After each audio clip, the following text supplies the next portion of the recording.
नमस्कार. ॲग्रीता तर्फे 6 मार्च ते 13 मार्च 2016 या सप्ताहातील विविध शेतमालाच्या किमतींचे बाजारभावाचे पत्रक सादर करण्यास आम्हाला आनंद होत आहे. हरभरा. दिल्लीमधील हरभऱ्याच्या स्पॉट किमतींनी नोव्हेंबर 2015 मध्ये दर क्विंटल मागे 5,450 रुपयांची पातळी गाठली होती. त्यानंतर किमती घसरत होत्या. या आठवड्यात उत्तर भारतात जोराचा पाऊस झाला, त्यामुळे किमती वाढून त्या 4,700 ते 4,750 रुपयांच्या दरम्यान राहिल्या.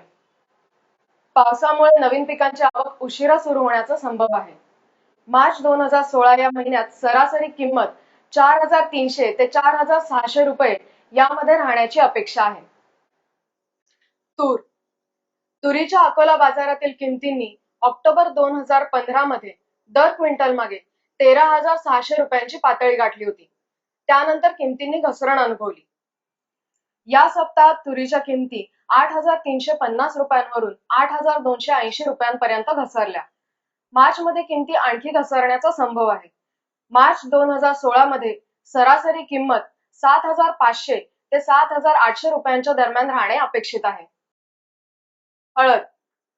हळदीच्या निजामाबाद बाजारातील स्पॉट किमतींनी नोव्हेंबर 2015 मध्ये दर क्विंटल मागे 9,790 रुपयांची पातळी गाठली होती. त्यानंतर त्या घसरत आहेत.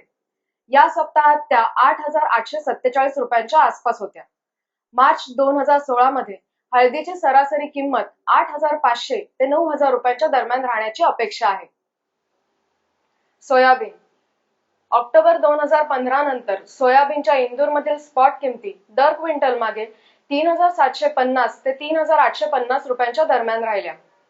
या सप्ताहात त्या सरासरी 3,717 रुपयांवर होत्या व त्यात किंचित चढता कल दिसत होता. मार्च महिन्यातील सरासरी किमती 3,600 ते 3,800 रुपयांच्या दरम्यान राहतील अशी अपेक्षा आहे.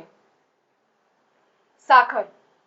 कोल्हापूर बाजारातील मध्यम दर्जाच्या साखरेच्या स्पॉट किमती 1 ऑगस्ट 2015 रोजी दर क्विंटल मागे 2,150 रुपये होत्या. त्यानंतर त्या सतत वाढत होत्या. या सप्ताहात त्या 3,265 व 3,256 रुपयांच्या दरम्यान राहिल्या. मार्च महिन्यातील मासिक सरासरी किमती 3,200 ते 3,400 रुपयांच्या दरम्यान राहतील अशी अपेक्षा आहे. कापूस.